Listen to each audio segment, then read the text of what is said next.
Assalamualaikum warahmatullahi wabarakatuh. Halo teman-teman semuanya, apa kabar hari ini? Semoga kalian tetap sehat dan tetap semangat. Baik, di video kali ini saya akan membahas tentang aturan penagihan pinjaman online setelah lewat 90 hari.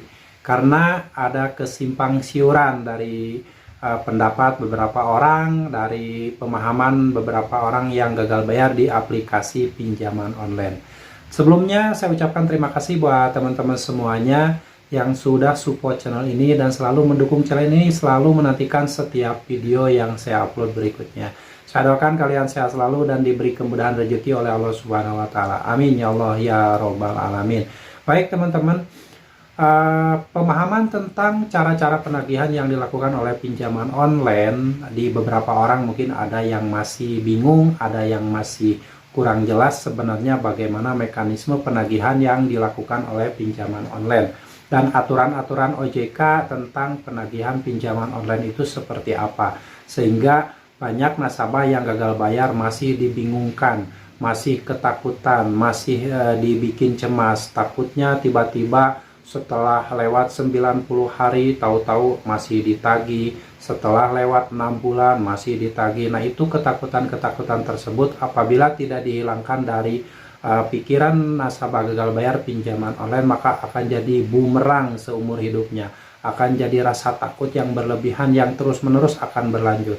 Karena kurang jelasnya, karena tidak pahamnya tentang aturan penagihan yang boleh dilakukan oleh pinjaman online. Baik, langsung akan saya bahas saja. Mengenai aturan penagihan fintech atau pinjaman online ini sebenarnya sudah diatur oleh otoritas jasa keuangan. Jadi fintech ini boleh menagih nasabah yang gagal bayar selama 90 hari sejak jatuh tempo. Nah, apabila setelah lewat 90 hari tersebut nasabah gagal bayar, tidak boleh ditagih secara langsung oleh fintech atau pinjaman online tersebut. Tetapi pinjaman online tersebut boleh atau diperbolehkan menggunakan jasa dari pihak ketiga untuk melakukan penagihan secara langsung kepada nasabah gagal bayar pinjaman online. Dengan catatan pihak ketiga ini adalah pihak yang legal, yang betul-betul terdaftar dan tidak melakukan intimidasi, tidak melakukan cara-cara penagihan, dan tidak boleh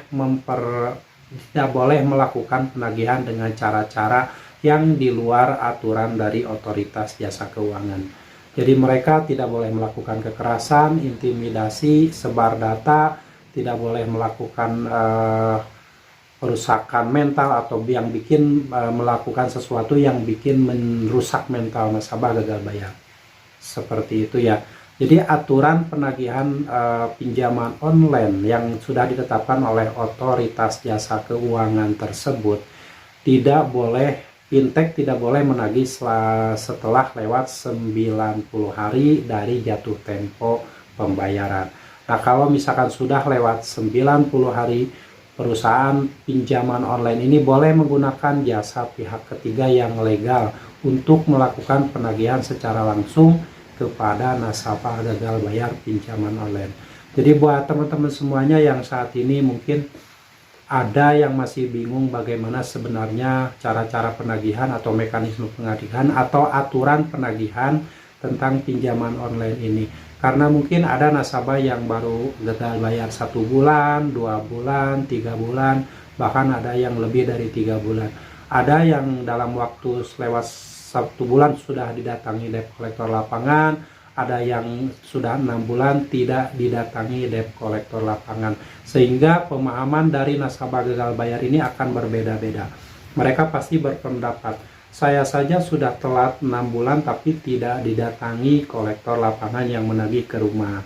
Jadi yang baru telat 1 bulan mungkin lebih santai. Tapi tiba-tiba ada juga yang berpendapat, saya baru telat bayar 1 bulan sudah didatangi kolektor lapangan. Nah, ini berbagai pemahaman-pemahaman ini berdasarkan pengalaman yang terjadi di nasabah gagal bayar pinjaman online. Sehingga kesimpang siuran pendapat dari nasabah-nasabah gagal bayar pinjaman online mengenai penagihan yang dilakukan oleh pinjaman online, sehingga dibutuhkan sesuatu yang jelas, yang pasti, aturan yang jelas mengenai cara-cara penagihan atau aturan penagihan yang memang sudah ditetapkan oleh otoritas jasa keuangan. Jangan sampai disalahgunakan oleh perusahaan fintech atau pinjaman online tersebut.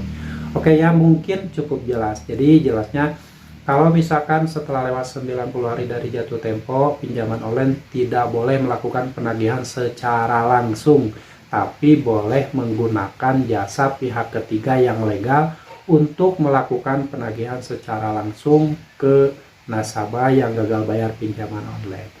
Tapi saya sarankan buat teman-teman semuanya yang saat ini sedang gagal bayar pinjaman online, kalian tetap tenang saja, santai saja, jangan panik, kuatkan mental, kuatkan fisik dan psikis kalian, tetap berpikir logis, berpikir jernih, jangan sampai melakukan sesuatu yang di luar kewajaran dan melakukan tindakan yang gegabah.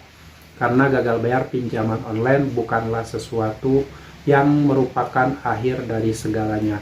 Kalian masih tetap bisa memperjuangkan masa depan kalian dengan cara tetap fokus mencari rezeki, mencari uang, agar nantinya kalian bisa menabung dan bisa membangun masa depan yang lebih baik. Dan saya pesankan, tetap menghilangkan pikiran-pikiran yang rasa takut yang berlebihan. Hilangkan perasaan rasa takut yang berlebihan dan hilangkan perasaan dan pikiran tentang pinjaman online. Kalian fokus saja mencari rezeki dan membangun masa depan kalian yang lebih baik lagi. Dan buat teman-teman semuanya yang saat ini memang belum pernah terjun ke dunia pinjaman online, saya sarankan jangan pernah meminjam uang di aplikasi pinjaman online, karena khawatir nanti kalian akan terjebak dan terlilit hutang yang semakin membengkak, semakin besar, karena banyak sekali jebakan-jebakan yang dilakukan oleh pinjaman online tersebut. Semoga video ini bermanfaat dan menjadi motivasi buat teman-teman semuanya yang saat ini sedang gagal bayar di aplikasi pinjaman online. Sampai jumpa lagi di video saya selanjutnya. Assalamualaikum warahmatullahi wabarakatuh.